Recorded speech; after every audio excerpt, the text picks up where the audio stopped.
The following is a fictitious episode in the lives of two make-believe hobos. The characters and events you hear are not real. Don't freak out.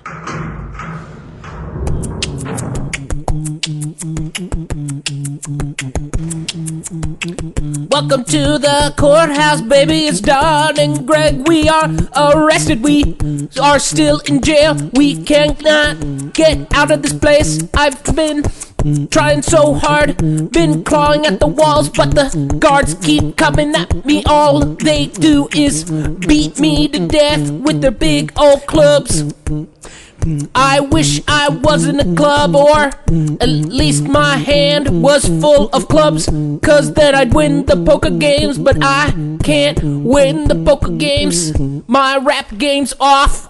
No, it's still on, dude. Just because we spent some time behind bars, still on it, man. It's been 2 weeks since I've had my arms. I know.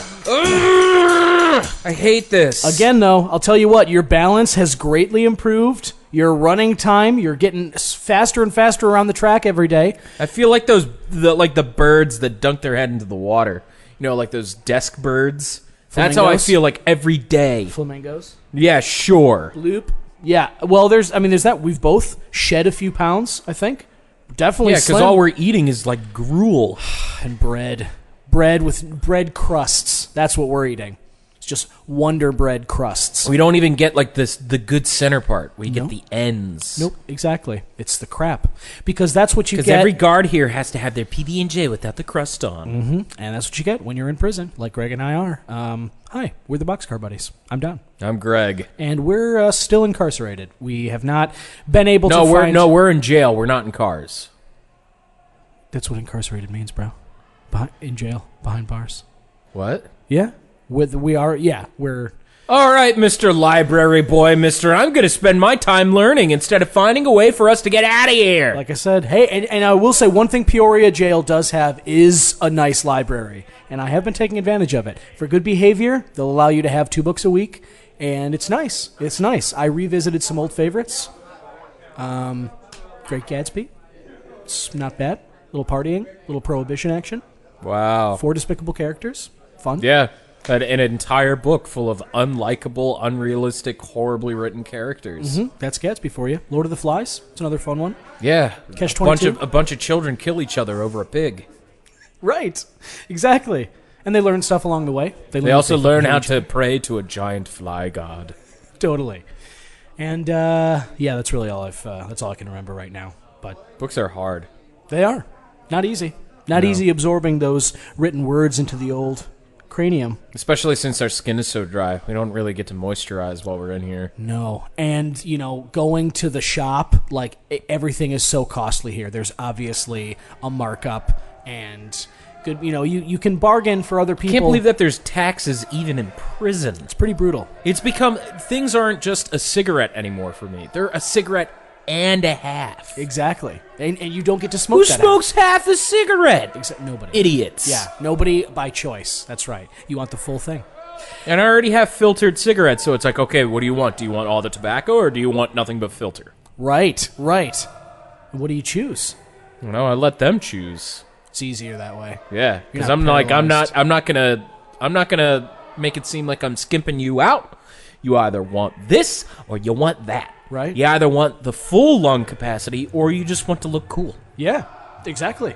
And look cool you do out in the prison lot smoking with everybody else. I guess I have to grow a taste for cigarettes. Like, smoking is the only thing you can really do in here for fun. Yeah, I'm sitting on the bench reading, and I look at the group, and you guys are all smoking and stuff, and I'm like, man, I wonder what they're talking about over there. I gotta tell you, though, the smoke-offs are killing me, man. Yeah, have you ever won one of those? No. I guess no. I mean, I know nobody really wins it is, at this point with the game, like, it's not even a competition. It's just smoke real hard. Yeah, absolutely. That's right.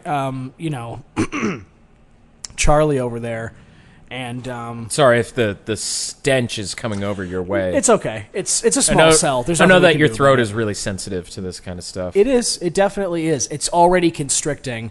Just when you exhale, it constricts, but not a problem. Oh, get over yourself. There we go. Sorry about that. Yeah, but it's a little tricky to get used to. Smoking's not great. Emphysema is the winner of the contest every time. We just call him Z. Yeah, he's basically just a human skeleton at this point, and he's been in here for like 40 years. But kudos to him. Like, just eating all those cigarettes just kind of like preserved him. Yeah, and you can smoke you under the table. And he's got some kind of deal in place with the kitchen that he gets bacon and bacon grease, and he just lives on that. He lives on bacon grease, and cigarettes. And he's, I've heard the rumor is that he's 90. His pores are so clean for someone who eats grease. And the rumor is that he's 90. And the guy looks fucking 52 tops. That's crazy. It's ridiculous. I don't understand it. I don't understand genetics. You know what? All right, Lifetime magazine, this is where your story is. Missing a big scoop. The man who won't die. Missing a big scoop. The man that's too hateful to die. That's right, and that's what it is. That's what's keeping him alive. He's had the same motivation since he was in kindergarten, and it's to get back to his school, and it's to carve out a little basement area for himself and plan a way to get every single one of the teachers there fired. Yeah. It's obscure, it's spiteful, it's not attractive, it's pretty ugly human trait, but here he is in prison, and we're all here too. Yeah, all of us. I mean, we're just camping out in our cell right now. Well, and Greg and I have a few ideas on hand that we're just waiting for the opportunity to exploit them, but we do have some potential escape routes, and we're hoping that something will come up soon to give us a chance at freedom. And we're not dumb enough to give them out, because we know that some of these guys listen to us. Absolutely. We know it. We've heard it. 2 of the guards came over about last week, and they were talking to me about Star Trek, trying to get me into Star Trek. I know. And I was like, what the fuck is the matter with you? There you go. Go away. Well, you should watch Star Trek, though. I mean, when we're out, obviously. You should give it a shot. Nah. But I think I'm good. It is nice, though. I feel like the librarian also does listen, and I feel like it's kind of been, it's like you get over a hump earlier in a relationship when they listen already. You know what I mean? It's kind of like, oh, okay, cool, thanks. Wow, gee. Let's talk. Fantastic. Yeah, good job. But, so that we just been trying to, do what we do, because Greg and I mean, when we're on the streets, wherever we are, in a boxcar, which is where we typically like to hang out, but anywhere we can get to for a little bit of shelter and hopefully with some drinks or food and any place we can set up our equipment for like an hour, we like to talk about content. And we have had plenty of time in here to talk about different stuff that's worth reading, playing, watching. Exploring. Yes. Anything to get you out of the doldrums of the day-to-day and into somebody else's journey. That's what we're seeking. Yeah, we like finding things that distract us, because, I mean, God, the world sucks. Pretty grim. God, it's grim at times. Everything just fucking sucks, man. Yeah, how packed it is on public transit just sucks. Boring everyday life. It's stinky. How about small talk? Let's talk about small talk. You ever get stuck on like an elevator with somebody that you have no relationship with? How about that weather? Hey, how was your commute down? Oh my God, I parked in this place, and you know how much they charge me? How much? A lot of money. Wow. Like a good portion of my check. Dang, that's so bad, man. The city should really do something about that. Hey, can I show you this picture of my kid? Look at him. He's swinging on the swing. I don't need to see that. Go ahead and look at my kid. No thanks. How cute is that? You want to have a kid off? What did I you got just my say? kid. Oh, wow, look at that. That sucker's, he's gotten big. Yeah, and my son can beat up your son. No, I'm not sure about that. My kid's taking Look, boxing. even the wallet can beat up your wallet. Why don't we go ahead and fight him right now? Let's fight our wallets. Oh, shit, I dropped mine. Yeah. Don't you tell my son that happened. Your son will know. Don't you tell him. He's going to be my son at the end of the day. No, I won't have it. What happens at father-offs? I won't have it. That's why I don't collectively consume your children when you lose. Well, I don't sign up for father-offs anymore. We're in prison. I said I wasn't going to do that because I already lost 2 kids. This is why we will never have children. And it's why we don't small talk also. But yeah, anyway, what we do like to talk about is some stuff to get into. And Greg, just before we fired these microphones up here in the computer, you were mentioning to me that you've been able to play something on the Switch last time Freak came, yeah? No, it wasn't on the Switch, though. It was this time. It was on PlayStation. Oh, yeah. A PlayStation? So, Z gets some like friends to send him some shit. On the DL? Have you seen his cell? No, I haven't been back there. His cell looks like a fucking high class, like, New York apartment. Really? It's packed. Oh my god. He just has so much shit lying around. Like, he just had, like, 2 blenders and a crock pot and then, like, a flat screen TV. Wow. And a bidet to hook up to his toilet. What are we talking? A bidet? Oh my god. They put all this shit in a wedding cake.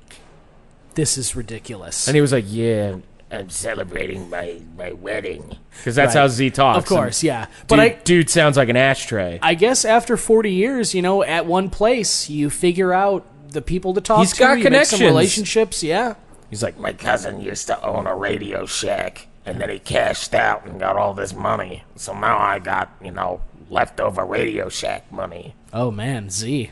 Got some good stuff. Yeah, Z's got some crazy stuff. Radio Shack. But when we had one of our smoke-offs, he was like, hey, kid, what's this video game shit? I ordered a PlayStation. I don't understand what this thing is. Wow. So I'm helping him hook up, like, all of his stuff. Kind of sucked because I had to do it all with my feet. I don't really have my arms right now. Yeah. He didn't help you at all?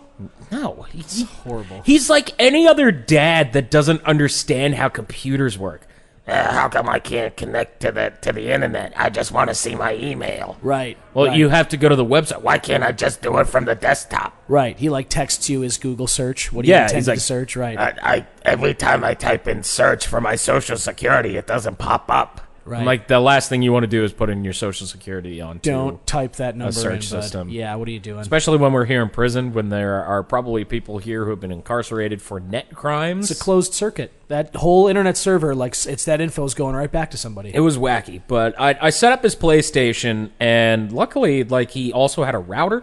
This dude's got it made. Wow. I'm going to have to figure out a way to get down there. I'm gonna have to start smoking. I think I'm gonna have to start. Why do you think I hang out with him? He's got all the connections, man. Yeah, it seems that way. The first rule of prison is to find a clique and stick with them. Buddy up. Yeah, Mine right. were the smokers. Yeah, that's a good move. They make trades just for the cigarettes, so they can just have them. They don't give the cigarettes out. They don't use it to buy anything. Yeah, it's just they just keep that market to themselves. Yeah. And you know what else? The thing is, my clique, the readers, the other ones that go to the library. The thing about readers is they're isolated. They just stay by themselves. Yeah, they're weird serial killers. There's no forming up. Everyone just is buried into a book, so we don't help each other with anything. You have to hang out with Z because Z will make you comfortable. You get on his good side, and he'll have you chill on his sofa for 2 days. I'm gonna have to go in there. Yeah, absolutely. Which is kind of what happened with me. So here, why don't you give me one of your cigarettes? Let me smoke that right now. Come on, I need this. Just the half. Give me the half. I'll take one of the half ones. No, listen. You got to get your own cigarettes, man. I have to practice though. I have to practice before I go over there. If I Here's how you practice. Ready? No, I don't want. If you can't handle just my after breath, you might wanna really, really, really think about it. Oh, I'm lightheaded. Oh, am I lightheaded from Well, speaking of things that kept me lightheaded, after I got that PlayStation set up, I checked my dude out. He got a bunch of digital codes, and he got something. He got something current. He got something that I've been real hungry to play. Current, you say? He got something current? He got something current. What do you got? He got that Devil May Cry V. Devil May Cry V? Devil May Cry V. That's 5 in Roman numerals. Whoa. In case you didn't know. Who would have ever guessed? That's crazy. There's a reason why there's a V, though. So this just came out. This just came out. Yeah. This is the brand new, 11 years in the making, Devil May Cry. Oh, boy. Taking place, not immediately, but a decent amount of time after 4. Okay. So, Devil May Cry 5, baby! Hands down my favorite game this year so far, and I don't think anything will top it. You don't think anything will top it? I don't think anything will top it. For the record, top it. we are recording this right now. It's March 11th, 2019, when we're recording this. So, yes, the game just came out. There's still 9 months left in the year. Yeah. And you're saying you don't think anything's going to top this game? No. For me. That is significant. That's a significant claim. It is fucking incredible. It's got to be. So good fighting. Oh my god, the combat is so fluid and it's so good. So in the story this time around, shortly after 4, probably a couple years, Nero has taken up arms as a devil hunter. He's part of the Devil May Cry branch, but he's part of like a mobile branch. So he met up with his new mechanic, Nico, and him and Nico and his girlfriend have just been chilling out when all of a sudden a magic man in a hooded robe shows up to his house one day. Classic. And rips off his fucking devil arm. Whoa, just takes it from him? He just rips it clean out of the off. socket? Oh Out of my the socket God. and everything. That's the height of rudeness, I would So, say. once the demon did that, he got his hands on the legendary sword Yamato. Oof. Which was Dante's older brother's sword. It's a very powerful sword. Popular Super Bowl snack tray, too. Yamato. The Yamato, of course. So in any case, Nero goes off to fight this guy that took his arm and permanently took it away. Is he just a one-armed man He's going a after? one-armed man. Look out. I know. Beware. Out. This Beware guy, the one-armed man. Man, I feel real connected to Nero in this game. I bet. So Nero goes after the man who took his arm, and it turns out that he is this powerful new demon king that is trying to overtake the world, and Dante can't beat him. Whoa. Dante can't beat that dude? Dante, Trish, and Lady get the shit kicked out of them by the demon, and the new hero, V, who hired the gang to kill this guy, swoops in and saves Nero before Nero is taken by the demon as well. A month goes by. Okay. And Nero has to go into town, now equipped with a new metal arm, Yes. to kill demons, save Dante, and destroy the new evil that has appeared. Beautiful. So he's like a demon cyborg metal He's a demon cyborg, and this game made Nero 10 times more fun than he was in 4. Nice. Of the 3 playable characters in this game, Dante is still the most fun, but Nero is a very close second now. Nice. Nero has a lot to him that makes him real fun, and it's because of the metal arms. Yeah, no, it's great when you have multiple playable characters. Like, there's always going to be a protagonist, I feel Yeah. like. But if you can make another option as good or as close to that main character, that's always going to be sweet, man. What makes Nero so special is the fact that of these devil breakers, or the robot hands. So he can equip, at the first you can only have like 3 at a time, but you can upgrade it so you can carry more arms around. Oh. All of the arms do something different. So the original arm that you're given is basically like a giant electrical like shock blast. Nice. So you can do at the end of a combo this big old fucking hand blast that just boom explodes everything around. There's one arm that will increase your sword and gun attacks for a short period of time. Yeah. There's a hand which was specifically made to be a vibrator for Nero's girlfriend. Oh, God. That, Classic. Like, Nico made it. He's like, I made this arm for your sex life because I think it's lacking. Like, Nice. the hand is called the Sweet Surrender. Oh, yeah. And when you activate it, it starts going... Okay. It makes like a claw movement, and the hand pumps. Oh, no. And I was like, yes. she knew what she was doing. Yes. She knew what she made. I bet it's funny as hell to kill guys with that, like, it function on your heals hands, you. too. Oh, the sweet surrender of The health. Sweet Surrender I love gives it. you health. My favorite of the arms is called it's called Punch Out. It's a rocket arm. Oh, yeah. So you shoot it out and it will just automatically start hitting things, but if you charge it up, you can jump on top of it Ride it. and ride it. Yeah. And it isn't like a cutscene ride ability. You can control You're in it? fucking control. That sounds so much fun. And you can fucking surfboard rocket arm into dudes' faces. Oh, man. Can you, like, hit while you're on the arm, or is it just you're steering You steering counts as a hit. That's awesome. You can be knocked off, but if you know what you're fucking doing, woo! Yeah. Just fly around. That sounds Beat great. the shit out of enemies. And is it a countdown thing, or do you run into something and then that ends it? The higher your style, the longer you can do it. Cool. So the game still runs on the style system like all the other games, where the higher your style, the better points you get. And if you're at a high style with Nero, that means all your Devil Breakers can be used much longer. Yeah. The downside is, like, all of his hands break easily. And something I don't like with Nero being playable this time with those hands, you can't choose what hand you have equipped unless you go to the shop. Oh, so you can't swap them at any time. You can't swap them at any time. The Okay. only way to change your arm is to break it. I see. So the game encourages you to destroy your arms, and there are millions of arms you can pick up throughout the levels. But once you run out of arms, Nero is armless. You can't even use the command grab anymore. Oh, man. So that's the downside to it. So they kind of, if you run out of one, you're like forced to go back to a shop? Well, yeah, if you can find the shop. The shop will always appear before a boss fight. Right. So that's good. The game is more... It feels like the game was made more for like newcomers to the series.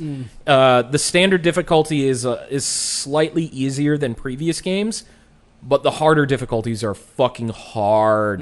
They made sure to make those like, okay, you want the challenge, here it fucking is. Right. Here it fucking comes. I like that. I like when, if there's 4 stages of difficulty to a game, like easy, normal, hard, and very hard or whatever. Yeah. I like it that even just choosing hard, it's like as an experienced gamer, I think we've all played games where you start it and it's on normal, but it's clearly too easy, right? Yeah, so you want it to be tougher. You flip to hard, and that hard becomes the de facto normal for a lot of games. Yeah. I like it when a game makes the hard setting actually hard. Like, I like it when they're fitting to what the level says. I will say that the final boss is fucking challenging. Yeah. And the final boss, this game is pure fan service for Devil May Cry fans. The only way this game is going to make sense is if you play 1, 3, and 4. Nice. They kind of disregarded 2. No one likes 2. Okay. Even the developers are like, no, 2 sucks. Yeah, let's just forget about Even when the head developer, the guy who created 2, says, no, that game's garbage, means that game is garbage. Right. If somebody can admit that some content they were in charge of was a failure, let's all just listen to that guy and move past it. Yeah. I have to talk about Dante. Yeah. I have to. Can I just say, though, I like the idea of a man walking around with a bag full of arms. Pretty much. I like that a lot. He has a little small arsenal of little hands flying around. fantastic. It's something that I should honestly start doing. You should think about a satchel with like hands coming out of it, dude. Different. some of the arm designs were amazing. One is a fork. It's called the pasta breaker. Oh, come on! And it's just made for eating spaghetti. This is great. I can't even believe it. You should have had this for all these different scenarios that we run into. You can be well equipped. I'm inspired now. This way, you don't have to have can like have a dual. The Mega Buster. Yeah. And when you have the Mega Buster equipped, Nero jumps like Mega Man. Yeah. He puts his arm up in the air and everything. Pew. And you shoot little lemons. Love it. Dante. Oh, this is the best version of Dante. Yeah. Period. He plays like he did in 4, but his styles feel much classier, and the weapons he gets. Okay. Hear me out. I'm hearing you. He has a standard sword. That will never change. Mm-hmm. He has the punchy thing. That will never change. Mm-hmm. Those are like 2 iconic fight moves. Right. The nunchucks make their way back. Yes, I loved those. And the nunchucks can turn into it's an ice nunchuck, but it can turn into a fire staff and can be used as a lightning staff. Whoa, a little multi-elemental weapon thing there. I always love those. The punch weapon this time around, you can switch between kick mode and punch mode. Oh, just completely changing the game of the combo meter. Then, Don, the Cavalier. What do you got? This is a demonic motorcycle that turns into dual blades. No, how the fuck? How does that work? He kills a demon, and he starts cutting off his parts. Like how Devil Arms always worked is that big, strong demons turn into weapons because Dante is the son of the most badass demon to have ever lived. Right. Dude starts cutting this guy and notices that parts of his armor are starting to fuse with a broken motorcycle in the area. And he goes, And he starts doing it more. Yeah. And he starts doing it more. And then a fucking demon motorcycle shows up. And he rides it. You ride the motorcycle in fights. That's so good. It's like Ghost Rider. No, Way better. It's better. I'm not talking about the Nicolas Cage movie. I'm talking about... Yeah, Ghost Rider sucks. I know. I'm not talking about that. I'm talking about Ghost Rider in general. He sucks. But he rides a motorcycle. Yeah, he does. Don't even put those two together. Okay, because Dante is class. Fine. He's a classy boy. But they're part of the same motorcycle club. No. Heroes in games and comics and movies Dante that ain't ride a motorcycles. hero. He's an anti-hero. He's Hero's not even still in an there. anti-hero. He's a fucking mercenary. Well, but so is like Lobo. So is like Wolverine. And you know who Deadpool. and you know who isn't? Ghost Rider. Ghost Rider ain't a fucking mercenary. No, he's like a holy guy. Exactly. They can still be in a motorcycle club, though. They would never be in a club together. Why not? Motorcycle because clubs Dante transcend in this class. game puts on a cowboy hat and does Michael Jackson dances around enemies. Hey, Ghost Rider had a Ghost cowboy Rider hat? doesn't do any of that because he's a goddamn skull-headed pussy. And he sucks. Wow, I didn't know that you had such a hatred for Ghost Rider. Ghost Rider stinks. The vitriol. Because Dante made motorcycles cool again. I got you. Okay, so Dante's motorcycle is fucking sweet. I fucking love this motorcycle. It is the most unpractical, dumb, fun thing ever. Yeah, in a fight, I can only imagine. If you have Swordmaster, you jump on the motorcycle and you drive it. If you jump in the air and use Swordmaster, you just make the motorcycle in whole and beat someone with it.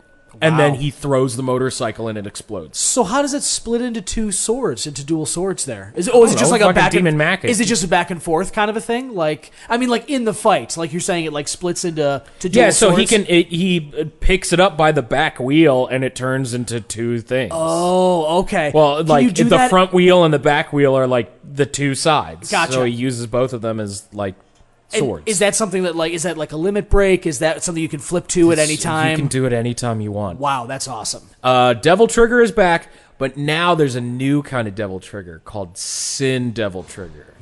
So you charge your Devil Trigger into the Sin Devil Trigger, and it makes Dante into a full-blown hell demon that flies. Sweet. And all of your attacks do a fuck ton of damage, and you're immune to everything. Wow. The downside is it goes by fast. Yeah, I'm sure. It does not last long. It's one of those beefy, like... It's one of those, like, you want the fight to end real fast, you do this. Yeah. And it's tight. But enough gushing about those two. There's a third playable character. Yeah, now. who's this? Our boy, V. V. V is this Adam Driver-looking ass, book-reading, cane-wielding demon summoner. Oh, okay. This dude is shrouded in complete mystery, but there's something very odd about him.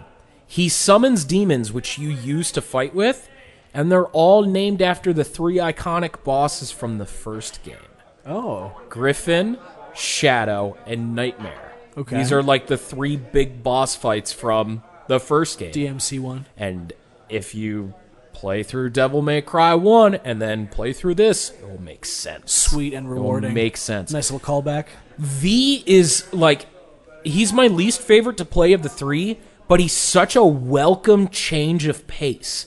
Because like I said, he summons demons. He's a summoner. He's a mage, as opposed to, like he fighting with his cane or whatever. Yeah. So his normal sword, like what would be sword attacks with Nero and Dante, is you summon this demon panther and it attacks things. It has its own version of Stinger. It has all of its own attacks. It like can fucking transform its head into a scythe and just like claw. It's the boss from the first game. Yeah. Griffin is like tiny formed. He's fucking Iago. He talks in like a Brooklyn accent. Oh, wow. Come on, V. You really want to trust these guys? Wow. Okay.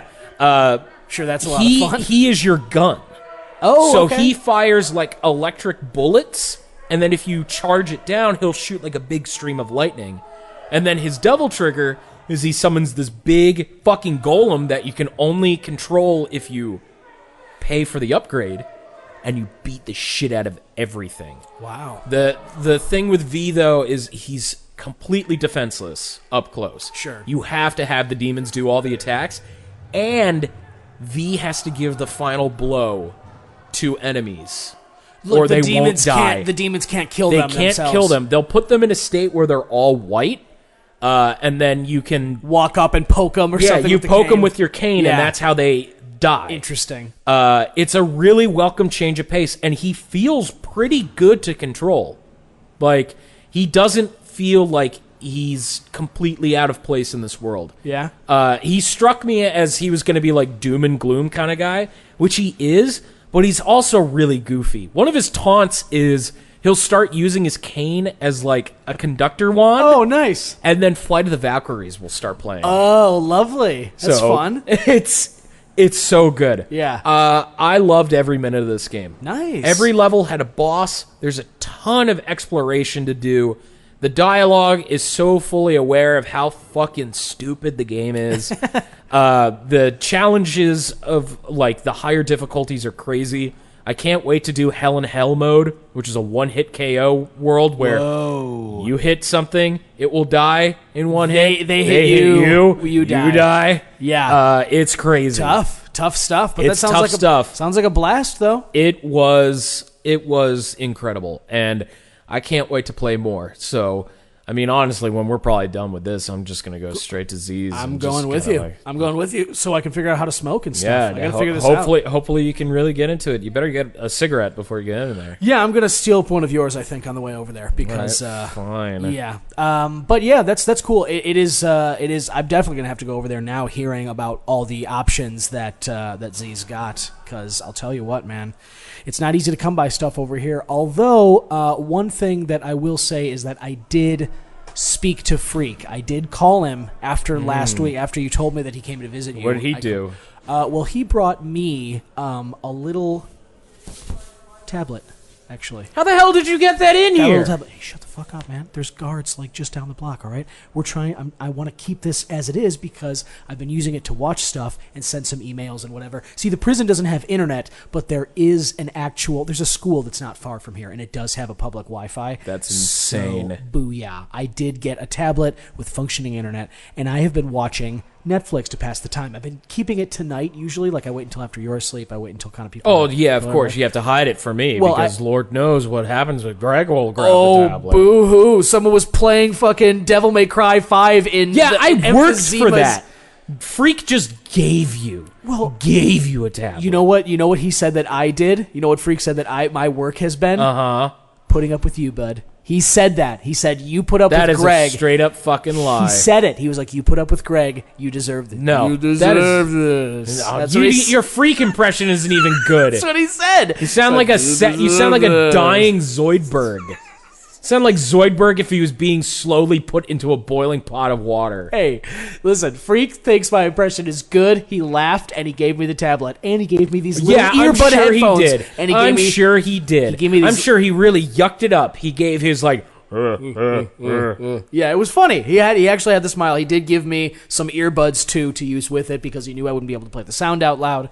So it's been good. And what I've been watching on here is... Porn? Obviously. But besides that... Not something you should have said out public, but it's too late now. Why? You disgusting porn. pervert. Come on. Pervert. Oh, please. Like, your deck of cards with the nudies on them doesn't count Those as were a porn. gift. Okay, it's still the same thing. It's a gift. It's a gift that you fap to. That's not true. Well, I'm in the cell. Yes, it is. Never. Yes, it is. I came back from the shower the other day, and you said, "Oh, I thought you were going to be 5 minutes longer." And I was like, "Yeah, well, Steve was coming in behind me, so I left early." And you're like, "Oh, okay. I'm just going to finish doing this thing." And then the blanket started rustling, and your breathing got heavier. Yeah, I was itchy. I have asthma. It's a problem. And then you fell asleep. I have so little moisturizer around here. It stinks. Yeah, it does. It makes me really itchy. I have a breathing problem that causes me to pass out. Your breathing problem is that you breathe heavier while you masturbate. I breathe with heavy your because I have asthma. Present while it's happening. It's horrible. I would really not cool. I would never ever in my life do that. We need to get out of here. We need to get out of this prison. But I will tell you that the tablet I got was preloaded with a not newer, but it's newer. It's CBS's streaming service, CBS All Access, right? They just came out with it within the last 2 years. And the flagship show that they're using as a launching pad is a Star Trek show. Star Trek Discovery. Yeah. And Star Trek, there has not been a Star Trek show since 2004. That's when Enterprise ended. It was a 4-season show. I have not watched that one.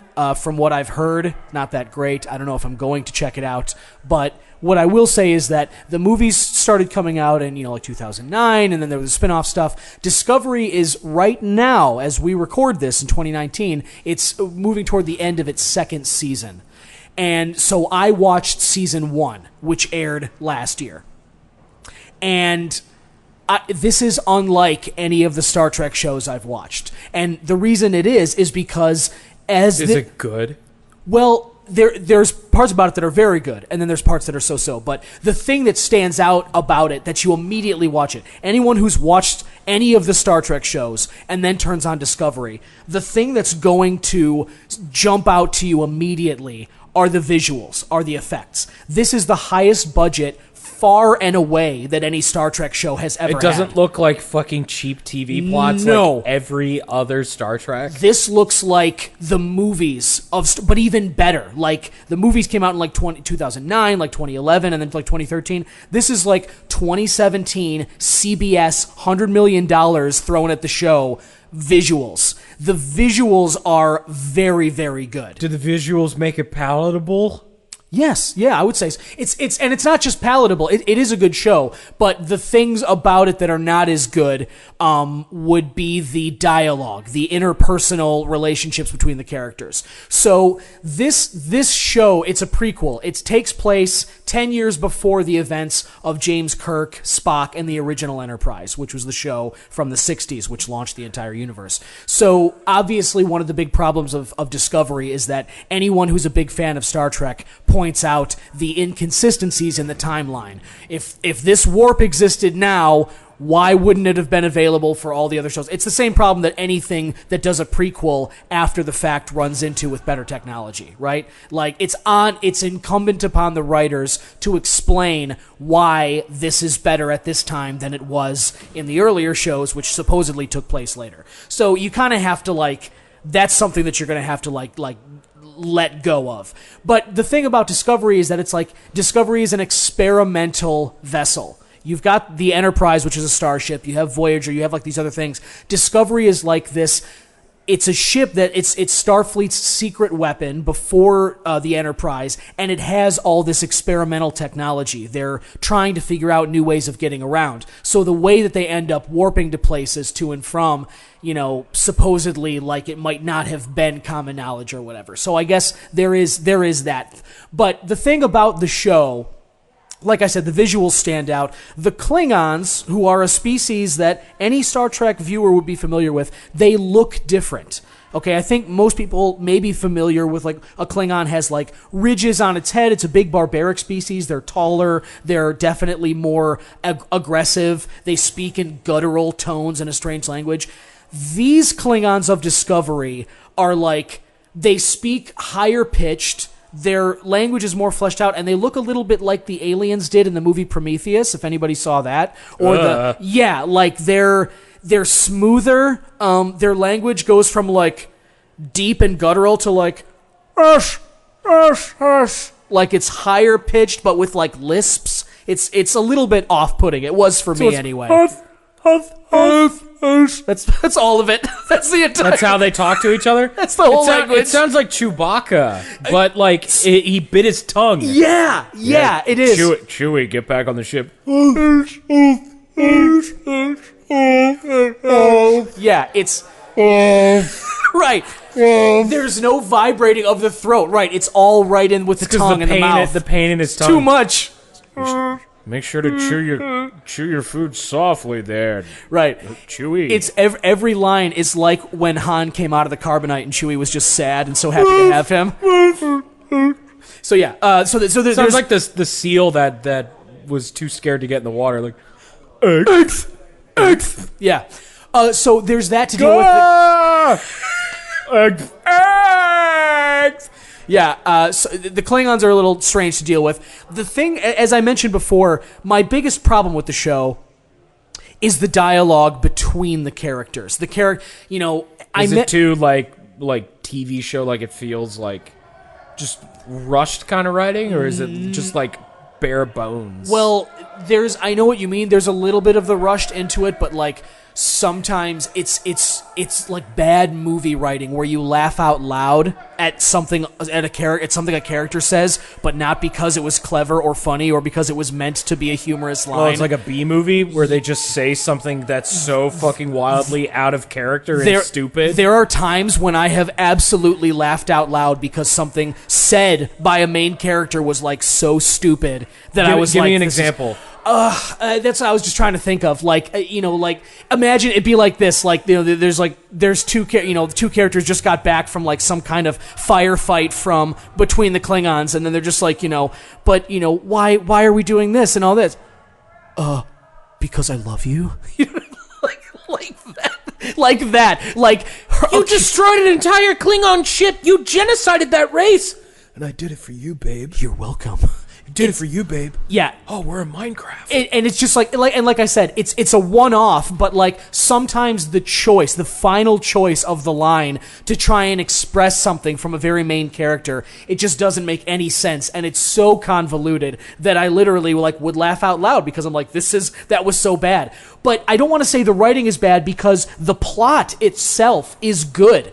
Things will happen from episode to episode with cliffhangers and with the way things move along that it does make you want to keep binging the show. Like, every time I've stopped, it's like, oh my God, what's going to happen now? So it's not that the writing is bad overall. The plot moves in a good way. It's just a lot of the dialogue is like so cheesy. The dialogue and the character development, and I use air quotes when I say that because they do things to try and obviously get you to hooked into a character. The main character, Michael Burnham, who is played by, let me just look on the tablet here. I'm getting onto show it off. IMDb because this is fun. Sonequa Martin Green. And anyone who's a fan of The Walking Dead would recognize her. She's been in some other TV stuff, pretty small roles. Once Upon a Time, The Good Wife. But The Walking Dead, she played Sasha. She was on that for, 6 years. So anybody who's a fan of The Walking Dead would recognize her. But this is the first time I think she's had a leading role. She does not just a fine job, she does very well.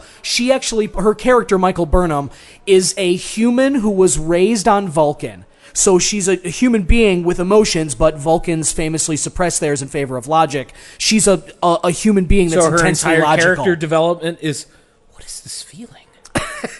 No. Love. She is in touch with like her human like feelings and stuff. It's just that she favors logic over them, but sometimes the emotion breaks through. And that. Oh, so she's like a facts, not feelings kind of girl. Definitely, but again, she is a human, so sometimes her emotions break through, and it's incumbent upon the actor to make that believable, which she does. I would say as a lead, like, she does a great job. Then there's also Doug Jones, who anybody familiar with Guillermo del Toro stuff would recognize. He plays Abe Sapien in the Hellboy movies. He played the amphibian man in Shape of Water. Yeah, I can't. Doug Jones. I've never seen his fucking face. Well, here you go, right on the tablet there.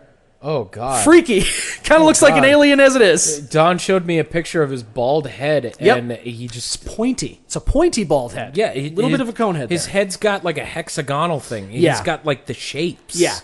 Doug Jones plays Saru, who's an alien species. He's the first officer. But Michael Burnham, that's the lead that I told you about, in the first episode, she makes a decision having to do with the Klingons, which is regarded by Starfleet as treason. She was on this fast track to being a captain. She was already the first officer. She's a badass. Human raised as a Vulcan. She's very smart. Everybody looks up to her. She commits treason, again with air quotes, because she believes something is happening with the Klingons, goes against her captain's orders. Now she is a prisoner of Starfleet. That's the first episode. And then, other things happen. She winds up on Discovery, which is a different vessel, and the show moves on from there. So she's a stranger on Discovery's crew. She's a notorious Starfleet criminal, the first mutineer. That's what they call her, the first mutineer of Starfleet. She's the only first officer to ever go against a captain. The other members on the ship, other members of Stargate was Star Brigade, whatever. Starfleet prison? Yeah. Like,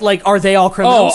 No, I thought they were all members of Starfleet. They are, yeah. Everyone on Discovery definitely is, and she is also. But she was picked up by Discovery while she was in transit on like a prison bus with other prisoners. So like she was They're keeping her a prisoner. Yeah, but the captain likes her, so he kind of brings her onto the crew in a probationary manner at first. Yeah. That sounds like a really bad decision. Yeah, obviously, right. Hey, look, But- here's this prisoner for treason. You never sit next to me on the bridge. And right, totally. And the way that the season goes on, it is a questionable decision. And obviously, everyone, the admiral comes and gives the captain a bunch of shit. Like, what is this? Why do you have this? Why prisoner? are you giving her food and water? Yeah. What the fuck is this? Why is this prisoner on your fucking bridge? Why does she have a uniform and all that stuff? So I just imagine like they make a phone call. He's like, "Hello there, Commander. Hello, Captain. What's going on with the ship?" And you see her just walk in the back and just make like a Pop-Tart or some shit. Like she just pops it in the toaster. You see her, she's got like massive bed head. She's in like fucking like bathrobe Pajamas, and shit. yeah. Pajamas. Just you see her clank it down, like hear her fart, and yeah, then she walks yawns, away. scratches her ass, Yeah. and gets the Pop-Tart out of And the then toaster. like real quiet. And the commander's just like, "The fuck was that? what the hell was that back there? Oh, I don't know. What about what? Yeah. You letting the prisoner out eating Pop-Tarts. You daft the hell is that? fool. Why do you have Do they cinnamon- have to keep her a secret? Like, do they have to keep it a secret that she's like popping up? Or did like a commander call in one time while they're being attacked and all of a sudden she's just sitting there? No. It's one of those things where it's like Starfleet with the tech. Since the prisoner's vessel that was in transit to a prison never arrived, they knew that it was picked up by Discovery. And then the other prisoners were eventually moved, and since Michael Burnham was not moved there, that's how the Admiral knew. Like, everyone does know that Burnham is on Discovery now. So is the show about that whole ship being in treason too? Because No. they're basically aiding a prisoner? No. Something. So they end up, and again, like, I'm not going to try and spoil too much because what I want to say is I'm like, just getting really like this sounds is- like really dumb and wacky. No. Well, and there are parts that definitely like are wacky, and as I said, you'll laugh out loud at some of the dialogue and stuff. But it's still good Star Trek in the sense that they'll hit you with some real goosebumps when all of a sudden, like, it's revealed what the captain's plan was, or like when Discovery, as I said, is an experimental vessel. They are running experiments and trying to find new ways of transportation to get across the universe faster and stuff. So they're using her as a guinea pig. Things happen, and then like they end up somewhere, and you're just like, oh my god, like what does this all thing mean? That goes into the cliffhangers, like I was talking about stuff. But to answer your question, no, the show does not center on Burnham and like the treasonous. It's an element of the show. Obviously, that's her background. That's what the other crew members know her as. So it's like it's a part of the whole dynamic, but there's other characters that come into things. The captain's played by Jason Isaacs. He does a fantastic job. He's fascinating. He's the kind of captain that's really gruff, and you don't understand why he's making a decision, but he's damn likable while he does it. And, but something happens. They end up going somewhere that they didn't intend, and the consequences from that like change everything. And this is like halfway through season 1.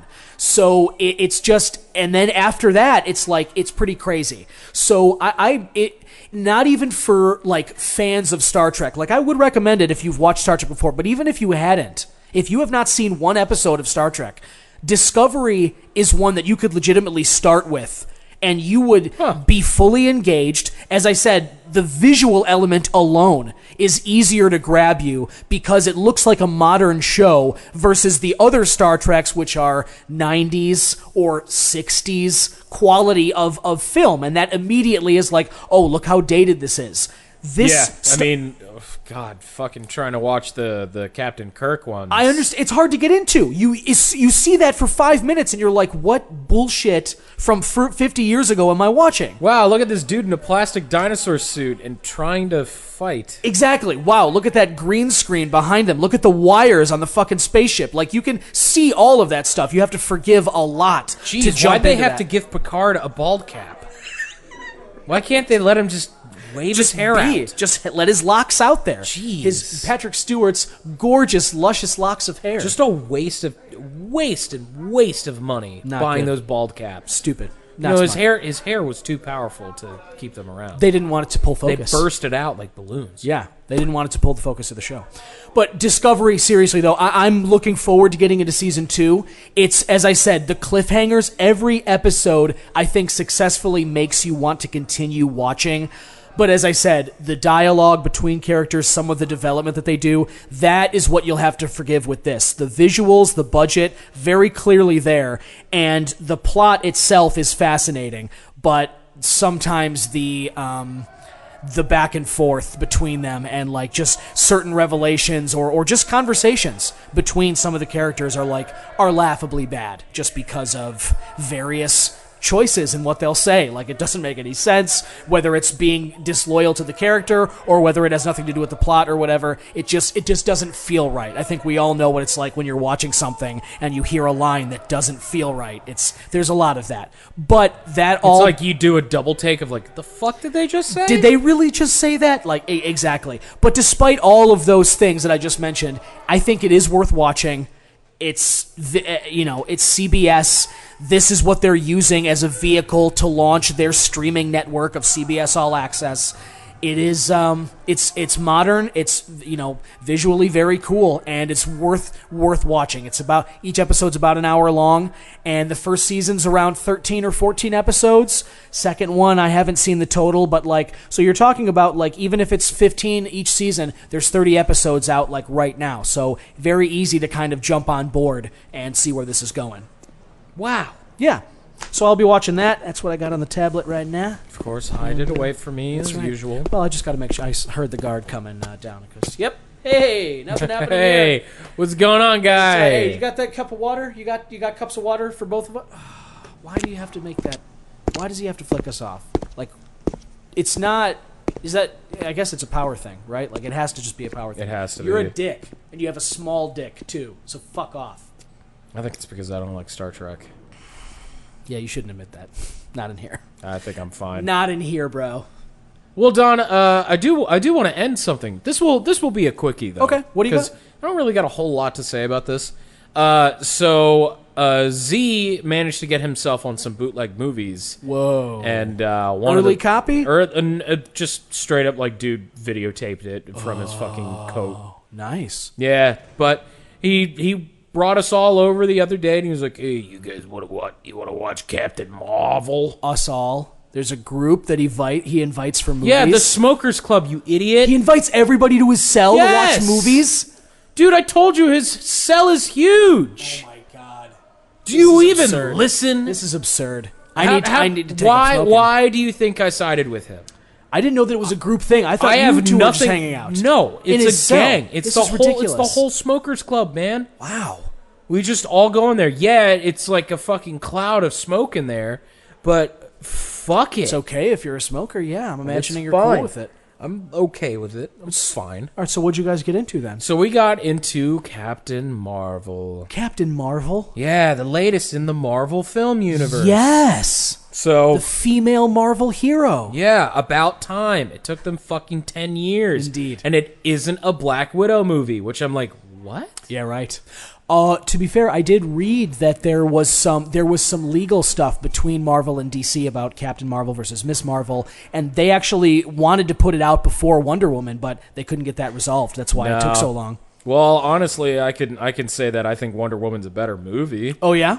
So Miss Marvel or Captain Marvel, I can't help but say Miss Marvel because that's how the character was. Understandable. But she's been rewritten so many fucking times. Yeah. So this Captain Marvel follows the current Carol Danvers,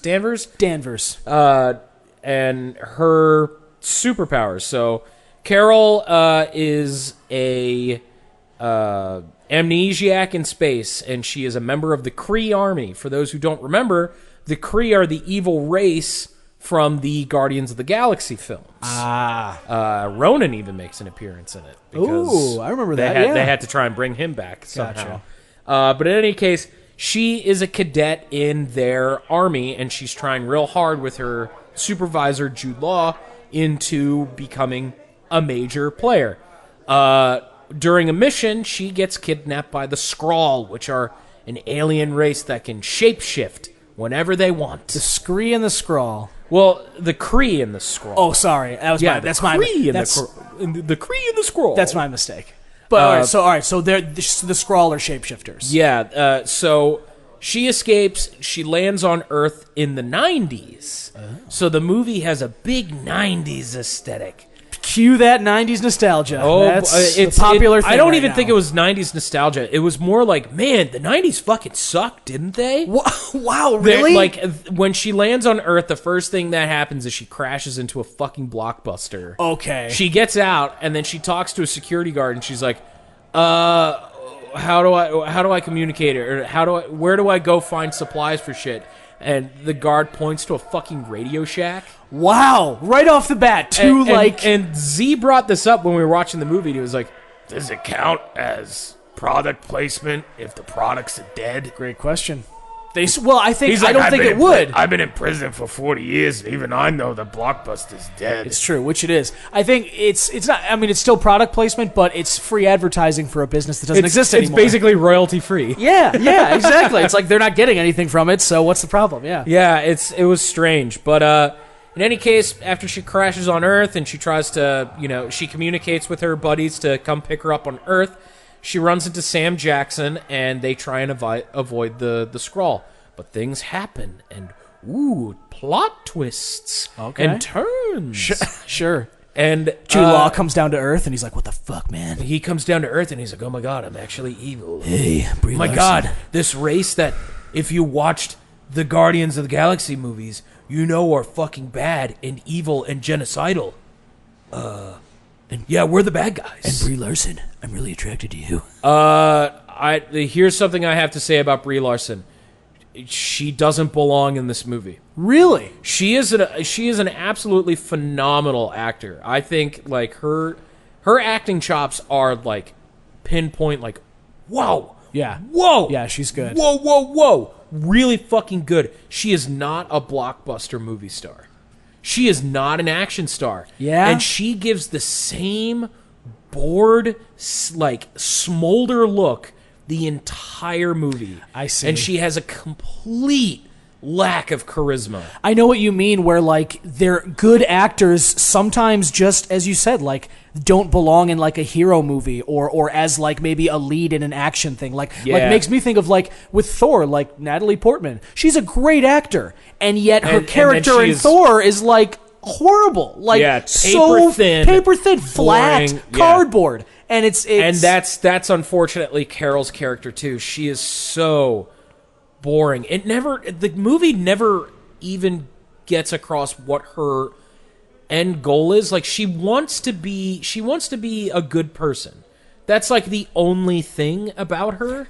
But like her motivations are like, I have amnesia, but now all my memories are coming back. I'm a good guy. Yeah. The saving grace of this movie is Samuel L. Jackson as Nick Fury. Nice. The makeup they did on Sam Jackson to make him look like he was like Young. 50 again. Yeah. Because the dude's 70. Yeah, exactly. He's an old fucking dude. Right. The makeup they did on him. They gave him a full head of hair. They gave him a full head of hair. They got rid of the wrinkles. I mean, he didn't really have wrinkles on his face because the man ages like a fucking wine. That dude will remain handsome until he dies. True that. He will never have wrinkles on him. Yeah. At least that we'll know of. Yeah, right. But inside. Like Nick Fury plays the comedic foil because he's like, man, what the fuck is with the aliens and shit? What the fuck? Nice. And they let him swear and like just not rated R, they right. let him go PG-13. Yeah, exactly. There are some legitimately funny moments. I think the movie it exceeded my expectations. I went in expecting nothing. Like, I thought this was going to be like another bottom of the barrel fucking Marvel movie. Sure. And it kind of is, but it's also still fun. Like, I still enjoyed my time with it. I liked the final sequence. Like, you have to compare this to Wonder Woman because they are the only female lead-driven superhero movies out now. Exactly. One is DC, one's Marvel. Like, you have to. I think it's inevitable. It's the unfortunate thing right now. But Wonder Woman, although I hate the fucking end fight scene, has so much more going for it. The dynamic between her and Chris Pine is so fucking good. Right, their that I'm like, chemistry, I can't hate this movie. Yeah. It's impossible. Even though DC is really boring with their movies, this movie has a good sense of humor, and the actual character writing between Chris Pine and Gal Gadot is A+. Yeah, and sometimes that can save a movie. It can. The and charisma it did. of the actors, Yes. yeah. The charisma of Gal Gadot and Chris Pine is what makes Wonder Woman so enjoyable. Yeah. Even though I think the action sequences are like meh. Yeah, yeah. The action sequences are much better in Captain Marvel. I like the addition of the Skrull because, it's fun throwing in aliens that have the ability to shapeshift into anything. Totally, yeah. The potential for that is great. I also like the fact that because, in the comics, the Skrull are the bad guys. yeah. So I'm not really spoiling anything because we know what's gonna fucking happen. And these are comic books, the come next on. fucking Marvel movie is out in a month. Exactly. The next Avengers movie. Endgame, right? Finally, This movie is nothing but set up to why Captain Marvel is here to save the day, and that she is legitimately the most powerful of the Avengers. Right. She's stupid overpowered. Yeah. After the final fight sequence of this movie is pretty fucking cool. Spoiler alert, she after unlocking her powers, she totally understands them and she's not being limited by anything. She flies into space and destroys a whole Kree armada, flies up to Ronan and threatens him, and then he's like, we need to leave. Bye-bye. We need to fucking go. Bye-bye now. Fuck. I love it. Holy shit. And then Powerful lady. Jude Law tries to fight her, and she's just like, nah. Just flicks him. Because the whole movie, he's been beating the shit out of her. And then she was just like, dude, you can't. You can't even attempt. Right. It's the Neo moment at the end of Matrix 1. He just all of a sudden no. And he just realizes that the bullets, he can stop them, and she can do anything. It's all just a game that she knows the rules to. Yeah, that's pretty much how it ends. But I think Brie Larson was the wrong choice. Okay. She is so uncharismatic. She looks like she doesn't want to be there, and I can't tell if it was the writing sometimes, but she came across as she didn't care. Yeah, because I think the script overall was pretty decent. It's a fun blockbuster movie. This is a good popcorn eating, fun having, dumbass Marvel movie. It's the first one I've seen in quite some time since fucking Civil War where I don't need to see another movie. It helps to understand Nick Fury a little bit, right? But for the most part, standalone. I like that, and which is pretty solid. That's nice. I mean, as we were talking about with Marvel in general, I think one of the big. It's kind of a tricky issue because some of the reward, for some people, it's really rewarding. You have to watch 10 billion movies in order to for the movie to click. Yes, but for some people, that's really rewarding because they watch all of it. Yeah. And for some people, it puts them off because they haven't watched all of them and they're not willing to. And it sucks about Spider-Man and Black Panther. I would love those movies much more if they didn't rely on Civil War. Yeah, you can't watch their own standalone movies without another movie. For context. Exactly. It's ridiculous. And that's kind of the Achilles heel of these cinematic universes. When their context is dependent upon other pieces of content outside of the walls of this movie, you're asking people to do more work to have the payoffs, and it's spend a lot of fucking money and time to watch 30 movies. Exactly. I think there is 30 movies. At this point, absolutely. At this point, it's been 10 years. There are 4 Marvel movies a year. Dude, Spider-Man comes out this summer. I know, yeah. It's as we know, for the next 10 years, it's going to be this way too. So there's just that deluge of stuff that you have to do is just going to keep on growing. So I understand when people are like, yeah, I don't actually watch those because I don't have the time, and now I've missed people feel like they've missed the boat on some of this stuff. Unless you bit down into it when it first started, when the first wave of Marvel movies came out, you're completely lost. Yeah, which, as we said, was at this point, 11 years ago. It's 2008 with Iron Man. Like, that was 11 years ago from right now. And with every year passing, like at least 3 or 4 movies coming out, yeah, that adds up pretty fucking quick. It adds up quick. But in general, I think Captain Marvel is a fun, enjoyable time, but it's definitely a movie where, like, I watched it, I am probably never going to watch it again. Sure. Plus, the guy who videotaped it fucking sucked. Oh, yeah? Was it like... It shook tricky? a couple times, and like he threw up at one point. No, did it go across the frame? Like, could you see it? No, but you could hear him. You hear them like laying out like their typical Marvel jokes, and you just hear a guy go. Ugh. Did you hear it splatter against the theater floor? Too? Oh no, he was puking into his popcorn bag, and then I heard some lady off to the side like, "Are you okay?" Well, that's nice. And he went, "I'm fine. Fine. Get away from me. But yeah, that's our recommendations this week. It's Devil May Cry 5, Star Trek Discovery, and Captain Marvel. So yeah, check those out. All things that, as Greg and I just mentioned to you, they're worth your time. Captain Marvel, maybe a one and done. Seemingly, it's a one and done. Devil May Cry though, beautiful stuff. It fine wine. Sounds like I love it. Yeah, I think it's the best Devil May Cry game. Beautiful, and that's and again, that is saying something too. Those are great games, a lot of fun. And Star Trek Discovery, that is still going on. They're in season 2 right now. I think that's a gift that'll keep giving for a few seasons yet. So jump on that train; it's worth it. All right, lights out, everybody. Oh Cliff, no! Wait, no! Just 5 more minutes. Shit. Okay. Well. I got the flashlight on the tablet. No, don't take it from No electronics. Oh shit! That's what you get. Neener. Ow! Stop hitting me. Yeah, that's right. It's bedtime. Yeah, thanks, Cliff. I appreciate that. Yeah, take care of that tablet. I am gonna grab. Shut that. up! Ouch! Ow! All right, come on. All right, let's. Lights out. All right, we're taking it down. All right, thanks so much. We'll see you guys next week. Ow! What you just heard was a fantasy, a fiction cooked up for your amusement and the catharsis of the hosts. Please have mercy on them.